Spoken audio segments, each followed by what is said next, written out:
اسی میں ایک آیت آتی ان الدین عند اللہ الاسلام. بڑی زبردست قسم کی ڈسکشن کی گئی اس کے بارے میں.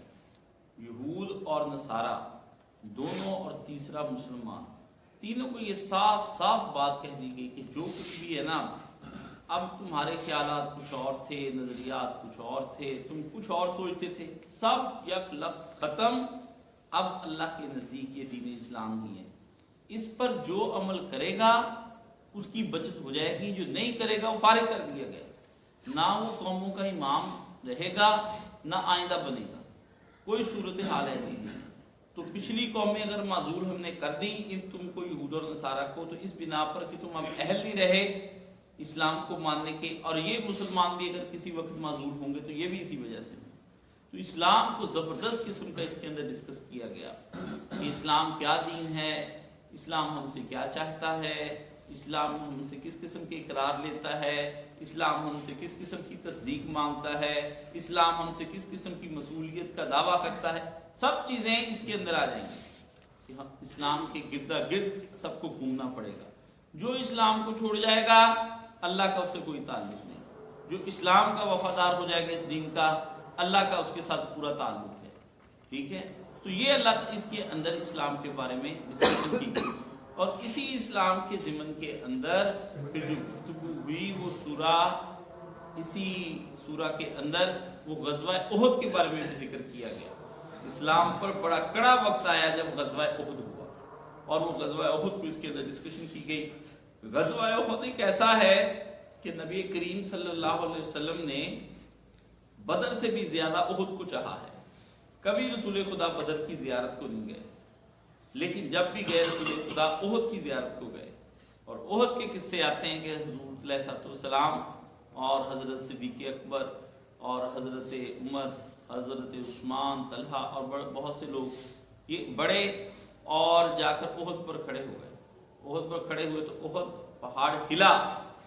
تو سرکار دو عالم صلی اللہ علیہ وسلم نے اپنے پاؤں سے احد کو تھوڑا سا ہلکا سا اس کے اوپر پاؤں مارا. فرمایا احد اس وقت تیرے اوپر یہ نبی ہے، یہ صدیق ہے، یہ شہید ہے. تو یعنی احد کو پھر احد کو نبی علیہ الصلوۃ والسلام نے چاہا. احد کے اندر داستان کیا ہے؟ وہ ایک چھوٹی سی داستان ہے اور اس سے اتنے بڑے سبق ملتے ہیں کہ میں اور آپ حیران رہ جائیں. نبی کریم صلی اللہ علیہ وسلم نے احد کے پہاڑ پر اپنے کچھ صحابہ کو یہ کہہ دیا تھا کہ جب تک میں تمہیں حکم نہ دوں تم 50 میرے صحابہ جو ہونا اس احد پہاڑ پر رہنا، اور جب جنگ شروع ہو یا جیت جائیں یا کوئی صورتحال بھی تم یہاں سے نہیں اترو گے. تو جنگ جیت گئے مسلمان. جنگ جیتنے کے بعد مسلمان اپنا مال غنیمت اکٹھا کرنے میں لگ گئے، اور دیگر نے جو 50 تھے انہوں نے نبی علیہ الصلوۃ والسلام کی نافرمانی کر دی. اب وہ جب 50 سے نافرمانی کی وہ نیچے اترے، 10 وہیں پہ رہے، 40 جو تھے انہوں نے آ کے بھی مال غنیمت چننا شروع کیا. خالد بن ولید دیکھ چکے تھے اس وقت یہ کافر ہوتے تھے، انہوں نے چکر لگایا احد کا، پیچھے سے آ کر حملہ کیا، تلواریں برس پڑی ان کے اوپر. اللہ اللہ اللہ بھاگتے مسلمانوں کو راہ نہ ملے، کوئی کدھر کو بھاگ گیا کوئی کدھر کو بھاگ گیا. نبی تنہا ہو کے رہ گئے. حضور پر یلغار کر دی کافروں نے. نبی علیہ الصلوۃ والسلام کے ہم شکل ایک صحابی تھے ان کو شہید کر دیا. افواہ پھیل گئی احد کے اندر بھی رسول خدا صلی اللہ علیہ وسلم جو ہے وہ شہید کر دیے گئے ہیں. مسلمانوں میں بددلی ہو گئی، حالات خراب ہو گئے، کوئی ادھر کو بھاگ گیا کوئی ادھر کو بھاگ گیا. وہ جو فتح تھی وہ شکست میں بدل گئی. رسول خدا کے دان ٹوٹ گئے، حضور کے یہاں خود گھس گیا، حضور زخمی ہو گئے، بے ہوشی حضور پر طاری ہو گئی. اللہ اللہ اللہ اللہ، ایسا زبردست قسم کا حملہ ہوا. توبہ توبہ توبہ توبہ. میں کہتا ہوں تو اللہ ہی بچا گیا. اللہ کہتا اگر ہم نہ اس وقت تمہاری مدد کرتے، تم تو گئے تھے. ہم نے سکینت نازل کر دی، فرشتے اتار دی اسی وقت. اللہ نے کہا حفاظت فوری طور پر. وہ نبی درمیان میں موجود تھے لیکن اللہ تعالیٰ نے اپنے قانون قدرت کو بدلا نہیں. بندوں کو جو شکست ہوئی، توبہ، لاشیں لاشیں، بڑے بندے شہید، کوئی ہاتھ بازو کٹ گئے، تو ادھر لاش پڑی ادھر لاش پڑی. مسلمانوں کی تو حال بڑی. اور ابو سفیان کو کہنے کا موقع مل گیا اور وہ آ کر اسے نعرہ لگایا اول الحبل، حبل بلند رہے. اللہ کس کے سامنے اس نے آ کے رسول اللہ صلی اللہ علیہ وسلم کو تان کیا. کیا بتا نا بدر میں تو میرے مار دیے تھے، آج میں آیا ہوں لے کر تجھے بتا دیا نا میں نے کہ جنگ کس طرح لڑی جاتی. اس وقت تو میں جنگ میں نہیں آیا تھا، میں تو تجارتی قافلہ لے کر آج مجھ سے واسطہ پڑا ہے نا، حضرت حمزہ شہید کر دیے گئے ہیں، ہند نے ان کا جو کلیجہ چبانا شروع کر دیا، نبی علیہ السلام کا دل کٹ کے رہ گیا، کام بڑا خراب ہوا، حضور کے بڑے قریبی ساتھی سارے اس کے اندر شہید ہو گئے، بندے بڑے کام کی شہید ہوئے، ایسے تھے جن کے اندر لیڈر اور قائدانہ صلاحیتیں تھی، قیادت کرنے والے بندے تھے، حضرت حمزہ کو حضور نے اپنا سپاہ سالار بنایا ہوا تھا، ایسے میں چیف آف آرمی سٹاف ہی مر جائے، وہی قتل کر دیے جنگ کے دوران، تو فوج کے اوپر کیا گزرتی ہے؟ یہ صورتحال بڑی خراب ہوئی۔ اس صورتحال نے مسلمانوں کو بہت بد دل بھی کیا، اور کافروں نے آ کے، منافقوں نے، یہودیوں نے، نصارہ نے مسلمانوں کو تانے بڑے دیے، اور جو اس میں موقع جو ہے نا رئیس المنافقین سب سے زیادہ عبداللہ ابن ابی، اس کو بڑا موقع ملا، اس نے آ کے نبی پاک صلی اللہ علیہ وسلم کے ساتھیوں کو اور حضور علیہ السلام کو بڑی عجیب عجیب باتیں کی، کیونکہ وہ احد سے 1000 آدمی تھے نکلے، 300 آدمیوں کو وہ واپس لے گئے، جی ہماری سنی نہیں جاتی، ہماری نہیں سنی جاتی، ہم اپنی پارٹی لگ کریں، 1000 بندہ حضور کے ساتھ نکلا، رستہ پہلے ہی سوچا ہوا تھا کہ ہم نے، درمیان میں سوچا بھی اگر وہاں مارے گئے، لشکر ان کا بھی بڑھانا ہے، واپس کیسے جائیں، تو جی ہماری پارٹی سنی نہیں جاتی، جب سنی نہیں جاتی ہم الگ ہو جائیں گے، الگ ہو گئے، اس بہانے سے 300 بندہ لے گیا، مسلمان پہلے ہی باطل تھے اور باطل ہو گئے، کہنے لگا پتہ لگا نا جا کے کیا نتیجہ نکلا، مار مرا کے آ گئے، وہ بدن ہی تھا، بائی چانس ہو گئی، فتح ہو گئی، تم لوگوں نے سمجھ لیا ہم حق پر آ گئے، اس نبی کے پیچھے لگے رہو گے، حاصل کچھ نہیں ہونا، اسی طرح ہی ہونا ہے۔ ڈسکس کی اللہ پاک نے سورہ آل عمران کے اندر، اللہ نے کہا مسلمانوں سن لو، یہ یہود اور یہ نصارہ اور یہ منافقین، یہ جب تم کبھی اپنے نبی کی نافرمانی کرو گے تو تمہارے یہی حشر ہوں گے، اور ان سے جوتے تم کو پڑیں گے، ان سے تم کو جوتے پڑیں گے۔ ایسا سبق دیا کہ یہ وہ سبق ہے جو مسلمانوں کے عروج و زوال کی داستان سبھی اسی کے اندر پنہاں ہے، اگر لوگ چاہیں تو وہ اس داستان کے اندر سے آج کے زوال کو بھی دیکھ سکتے ہیں، اور پھر اس کے اندر سے سبق لے سکتے ہیں۔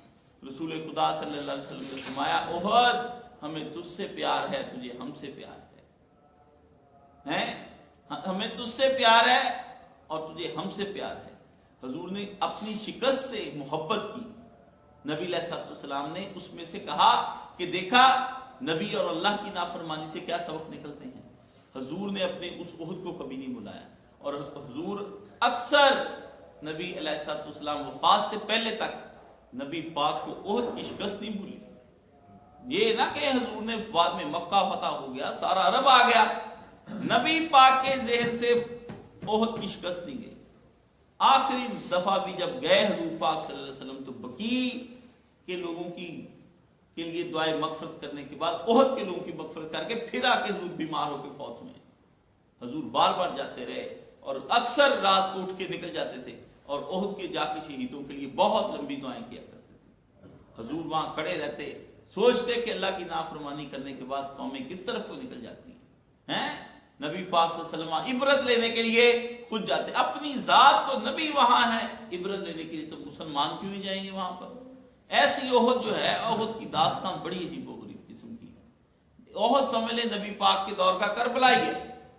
اس دور میں جو جتنے بندے حضور کے کٹ گئے، کوئی ادھر چلا گیا ادھر چلا گیا، بڑے بڑے صحابہ جو تھے وہ پریشان ہو گئے، ان کے اوپر بزدلی چھا گئی، بڑے بڑے صحابہ نکل گئے، وہ میدان گرم ہوتا دیکھ کر وہ بھی نکل گئے، بڑے بڑے دنوں کے بعد واپس آئے۔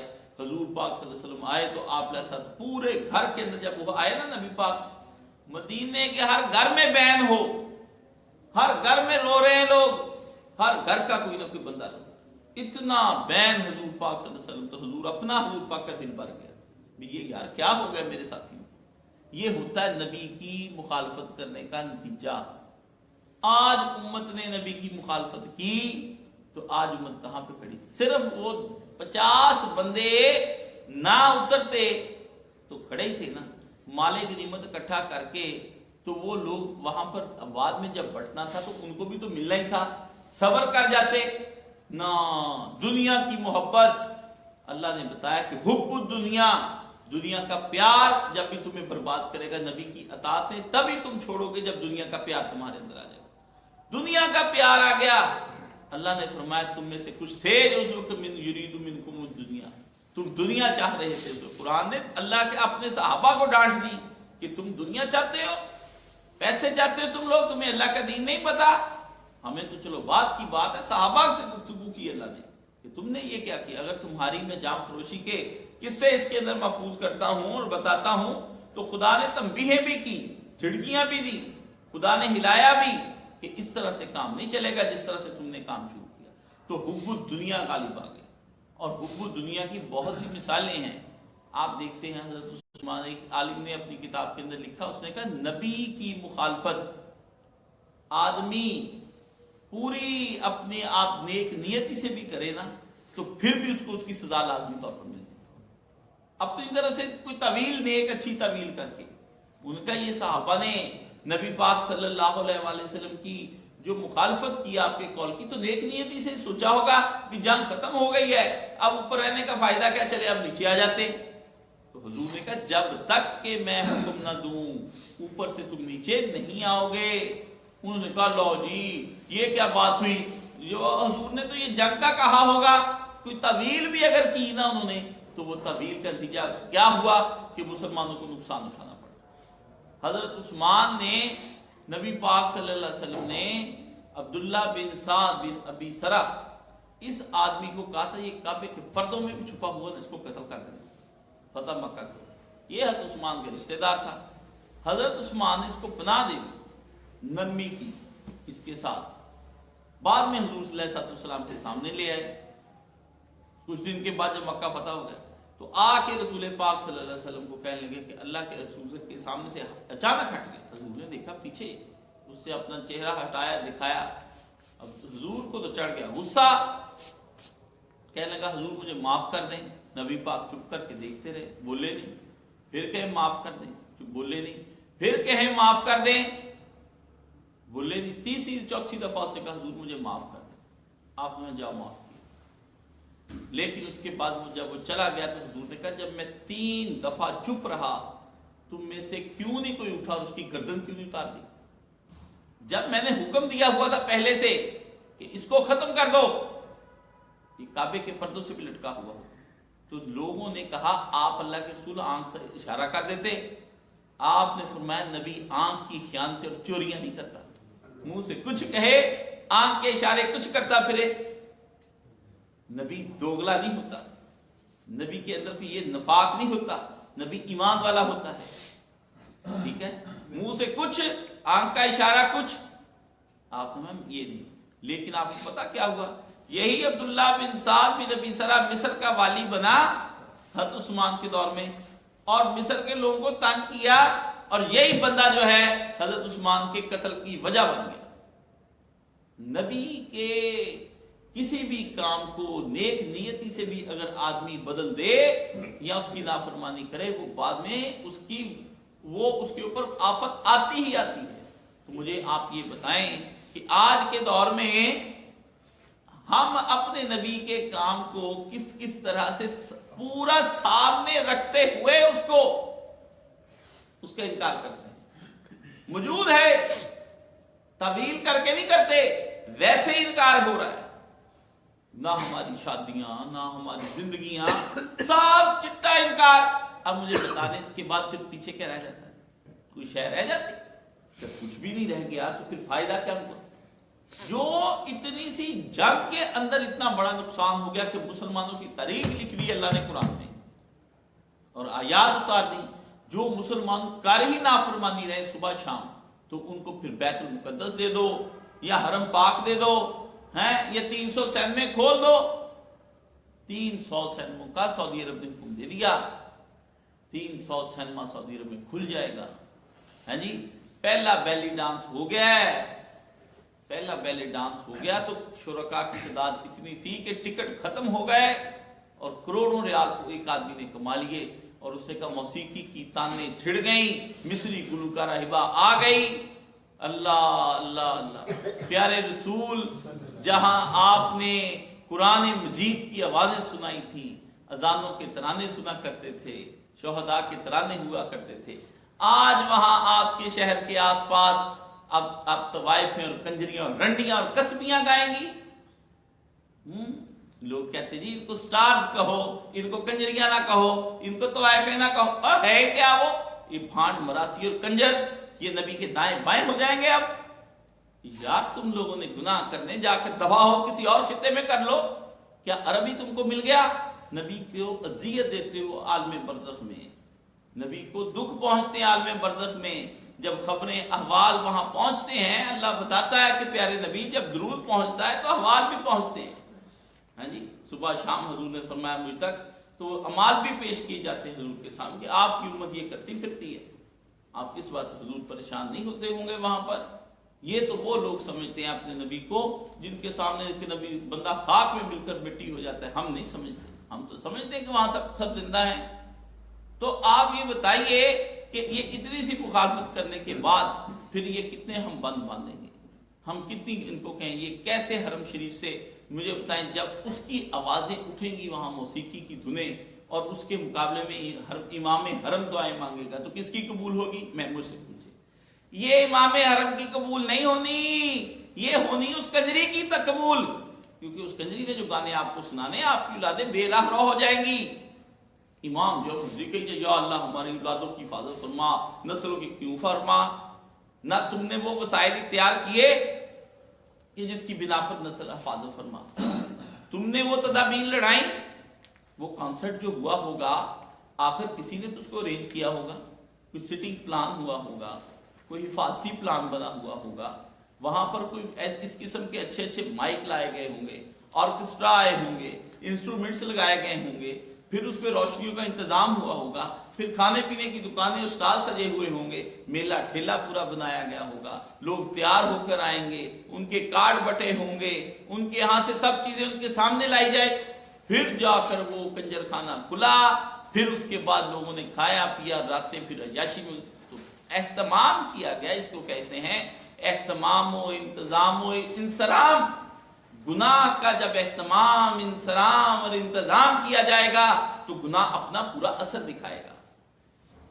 نیکی کا نہ انتظام، نہ انصرام، نہ اہتمام، اور فقط کیا دعائیں اور اللہ سے کلام، نہ خدا کو کیا پڑی ہوئی ہے، ایک طرف قانون اور بناتے ہو، دوسری طرف اور بناتے ہو، ایک طرف دعاؤں سے کام چلانے کی کوشش کرتے ہو، ایک طرف گناہوں کے پورے پورے انتظام کرتے ہو۔ گناہ کا انتظام کر کے آپ اس میں سے نیکی حاصل کرنا چاہتے ہیں؟ اللہ نے یہ فرمایا اگر یہ کام نیکی کا بھرپور اہتمام اور اس کی حفاظت اور نبی کے حکم کے مطابق نہیں ہوگی تو بیچ نبی ہوگا تو ہم احد کے اندر تمہیں شکستیں دے دیں گے، تمہارے بیچ ہوگا نبی۔ نبی کو موجود ہوتے ہوئے نہیں اللہ نے معافی دی، نہ نبی جب نہیں ہے تو پھر اس کی معافی کس طرح سے؟ حاضر ناظر کا مسئلہ تو پتہ لگ گیا ادھر ہی، اصلی جو حاضر ناظر تھا میں نکال کے دکھاتا ہوں، حاضر ناظر انہوں نے کیا نکالنا ہے؟ اور بھائی نبی حاضر ہے ادھر اور ناظر ہے، لیکن بچت نہیں ہے۔ اللہ کے قانون کو توڑ کر، نبی کے فرمان کو چھوڑ کر، بھلے نبی درمیان میں بیٹھا ہو، نقصان ہو گئے، جو مرضی کر لو۔ تم تو کہتے ہو حضور یہاں حاضر ناظر مسئلہ چھیڑ لو، ابھی بھی اگر نبی موجود ہیں تو پھر تمہاری شکستیں کدھر ہیں؟ اور نسلوں کی نسلیں تمہاری چلی گئیں، برباد ہو گئیں، کافروں کی گود میں پل گئیں، کدھر چلی گئیں؟ تمہارے ملکوں کی معیشتیں تباہ ہو گئیں، تم لوگوں کے یہاں افلاس اور بھوک اور جہالت آ گیا، لیکن تم لوگوں پہ آفتوں پہ آفتیں آئیں۔ اللہ نے فرمایا جس طرح سے میں نے پچھلی دو قومیں نہیں نہ چھوڑی، تم لوگ بھی اگر نبی کی نافرمانی کرو گے تو اسی طرح تم لوگوں کو جوتے پڑیں گے۔ یہ اللہ تعالیٰ نے اس کے اندر بیان فرمایا۔ ان صورتوں کے اندر یہ عام نہیں ہے صورتیں، مسلمانوں کو پتہ ہی نہیں کہ اس کے اندر کیا چھپا ہوا ہے۔ اللہ نے فرمایا اگر امامت ادھر سے لی جا سکتی ہے تو امامت ادھر سے بھی لی جا سکتی ہے۔ اگر موسیٰ علیہ السلام کی نافرمانی کرنے کے بعد 40 سال تک یہودی صحراؤں میں دھکے کھائیں گے اور ان کی نسلیں وہاں مر جائیں گی تو اتنی دیر تک تم بھی دھکے کھاؤ۔ کتنے سال لگے ہمیں، 1857 کے بعد کتنے سال لگے ہمیں سیدھا ہوتے ہوتے، صدی گزرنے کے بعد جا کے بڑی مشکل ملک ملا، تو پھر بھی کتے کی دم ٹیڑھی کی ٹیڑھی رہی، ملک لے کے بھی اللہ سے اللہ کے نام پر نہ چلائے، وعدے ہم نے پورے نہ کیے ہیں۔ نہ مجھے بتائیں اتنی ٹیڑھی کتے کی دمنی جتنے یہ مسلمان ہو گئے، کیا کرنا ہے ان کا؟ کوئی حل ہے ان مسلمانوں کا؟ کہاں سے ہم لے کر آئے ان مسلمانوں کی بات؟ ابھی تک فیصلہ ہی نہیں ہو رہا کہ اس ملک کا کرنا کیا ہے ہم نے. آپ جگہ لے لیں اور ابھی تک اس پہ فیکٹری کا ہی نہیں پتا لگ رہا. ابھی کیڑی فیکٹری لانی ہے سی؟ کوکو کولا لانی ہے, 7 اپ لانی ہے, تیل دی آڑے لانی, کپڑے کی لگانی ہے, فیکٹری سارے جگہ دے باہر رولا پیا ہے. جگہ ہی ٹھیک نہیں لئی, کچھ یہ بونک رہے ہیں. کوئی کہتے ہیں جنہیں لئی وہ بندہ ہی 2 نمبر سی قائد اعظم. ہاں جی, کوئی کہتے ہیں رجسٹری سیٹ نہیں ہجے تک ہوئی. ہاں جی, یہ چڑھا نہیں چڑھے آج تک جی, انتقال نہیں ہویا. کیا کرتے تھے؟ نہ فیکٹری لگا لو, پھر کوئی کہتا نہیں لا دیتے, میں لا لینا. ادھر ادھر مشینیں, جو سب نے مشینیں اپنی لا کے کھڑی کر دی, سارے اس فیکٹری کو چلانے کی کوشش پہ لگے ہوئے. نہ فیکٹری چلتی ہے, نہ فائدے حاصل ہوتے ہیں. دھکے کھا رہے ہیں مسلمان, دھکے کھا رہے ہیں. 1000 قسم کے مسلمان یہاں رہتے ہیں. پوچھ رہے ہیں نبی کا دین ایک, 1000 قسم کے مسلمان. اللہ کہتا ہے ان الدین عند اللہ الاسلام, اللہ کا دین ایک. یہاں پر 1000 بندے اپنا بنا کے بیٹھے ہوئے. مجھے بتائیں پھر کس طرح سے ہوگا؟ تفرقے کو خدا نے ڈسکس کیا اس کے لیے. اللہ نے مسلمانوں کے تفرقے کو مسلمانوں سے یہود و نصارہ کا تقابل کیا. اللہ پاک نے کہ یہود و نصارہ جو کالے کرتوت کرتے ہیں, یہ اگر تم نے کیے نا مسلمانوں, تو حشر تمہارا بھی یہودیوں والا. اب وہ ہو رہا ہے ہر جگہ پر. اب وہ ہم پہ جو جن کے اوپر ہم چودھری لگے ہوئے تھے وہ ہمارے اوپر. عرب اور یہودی یہ آپس میں کزن ہے. عرب اور یہودی آپس میں کزن ہے. وہ حضرت اسحاق کی اولاد ہے, وہ حضرت اسماعیل کی اولاد ہے. تو یہ چاچے تائے کے بیٹے ہیں جی. پہلے تائے کی اولاد سے چاچے کے بیٹوں کو جوتے مروائے, اب چاچے کی اولاد سے تائے کے بیٹوں کو جوتے پڑنے ہیں جی. حضرت اسماعیل بڑے تھے, حضرت اسحاق چھوٹے تھے. ٹھیک ہے, پہلے اللہ نے چاچے پر کرم کمایا. ہاں جی, وہ چاچا جی کی اولاد پر, تو چاچا جی کی ساری اولاد یہودی, تو ان پر نبی بھیجتے رہے. بعد میں یہ تایا جی کی اولاد آ گئی, ان کو ان کے اوپر لگایا. اب کزنوں کو مار کے جوتے پڑنے. اللہ نے فرمایا ان کو ان سے پڑیں گے, ان کو ان سے پڑیں گے, دونوں کو جوتے پڑیں. عربوں کو کتنے ملک عربوں کے, اور اتنا سا اسرائیل, ٹڈا سا اسرائیل, ہاتھ نہیں آتا ان کے, ہاتھ نہیں آتا ان کے. کیوں؟ انہوں نے اپنے اس کے بعد انہوں نے کیا کیا, اپنی اندرونی کمزوریاں, عقائد نہیں بدلے, لیکن اتنے پختہ ہیں کہ اندرونی کمزوریاں انہوں نے اپنی اس پہ قابو پا لیا. آج آپ کے ملکوں کے اندر چڑے دوڑے پھرتے ہیں, اور کس جگہ مسلمان. اور دیکھیں انہوں نے کہیں پر کوئی کام نہیں کروایا. کیسے تیز ہیں, کہیں نہیں. اتنے ملک ہیں, ہمارا ملک بھی اس میں شامل, کہیں انہوں نے کام نہیں کرایا. انہوں نے جا کے ہٹ کس کو کیا؟ مکے مدینے کو ہٹ کیا. یہاں سے میں کھولو, یہاں کی تہذیب بدلو, یہاں کا کلچر بدلو, یہاں کی, ہمارے دل پہ وار کیا, ہمارے دل پہ وار کیا. خنجر اندر لے جا کے پھونکا. انہوں نے کہا یہ پیٹ میں نہ مارو, ادھر نہ مارو, کان نہ اتارو, یہ ملک کیا ہے, ان کی تہذیب پر حملہ کرو کہ جو وہاں پر ابھی باقی بچی ہوئی ہے. آپ کو پتا ہے 2 ملک ایسے ہیں جنہوں نے انسانی حقوق کی تنظیموں کے ساتھ مل کر کے سائن نہیں کیے ہوئے ان کے. ایک ہمارا سعودی عرب, تو دوسرا ایران. انہوں نے کہا ہم نے نہیں کرنے تمہارے. کیوں؟ انسانی حقوق کے نام پر ہی آتے ہیں. اب سعودی عرب سے انہوں نے سائن کروانے ہیں. سعودی عرب کہتا میں نہیں سائن کرنے, یہ تمہارے اقوام متحدہ کے اپنے قانون بنے ہوں گے, آپ نے بھی بنیادی انسانی حقوق کے اوپر سائن کیے ہوئے. کہنے کو بنیادی انسانی حقوق ہیں, اندر وہ سارے حیوانی حقوق ہیں. آپ کو کیا پتا, وہ کہ ہر شخص کو آزادی اظہار رائے کا ہوگا. جدھر یہ اظہار آزادی ہو جائے گا ادھر کوئی بندے ٹکنے والے باندھ باندھ کی بولیاں بولیں گے. جس وقت جس مرضی بندے کو کھڑا کر دیں, آپ کے ملک کو ڈیسٹیبل کر کے بعد میں کر لیں, لو جی احتجاج ہو رہا ہے, عمران خان دے رہا ہے, جماعت اسلامی دے, لو جی ایک بات, ٹٹی جماعتیں 2 نشستیں نہیں لیتی, سڑک بلاک کر دو, روڈ بلاک کر دو, پورا ملک بلاک کر دو, حلال اللہ مچا دو, ان کے ذریعے سے کام لے لیتے ہیں. اس کا آپ کو یہ اچھا لگتا ہے. شریعت اسلامیہ کے خلاف ہیں یہ سارے بنیادی. میں آپ کو یہ بات بتا دوں, اب آپ یہ بات سنیں گے تو آپ حیران رہ جائیں گے, یہ کیسے ہو سکتا ہے جی اسلام سے آزادی. اسلام میں آزادی ایسے نہیں تمہیں دے رہی. اسلام میں آزادی 7 گلے کے جیسے آپ نے جانور کے گلے کے اندر ڈالتے نا رسا, تو رسا ایک حد تک ہی جاتا ہے, اس کے بعد واپس ہی آنا پڑتا ہے. اسلام کی آزادی کی حدود ہیں, ان کی آزادی کی حدود نہیں. ان کی آزادی کی حدود میں یہ لڑکی سے شاید ابھی کل ہی آ گئی اخبار کے اندر خبر، کل ہی آئی ہے، وہ لڑکی کو لے کر بھاگ گئی، اس سے کہا وہ چاہتی ہیں آپس میں شادی کرنا، آگے کل بھاگ گئی، وہ جا کر مقدمہ درج ہو گیا۔ اب یہ کون؟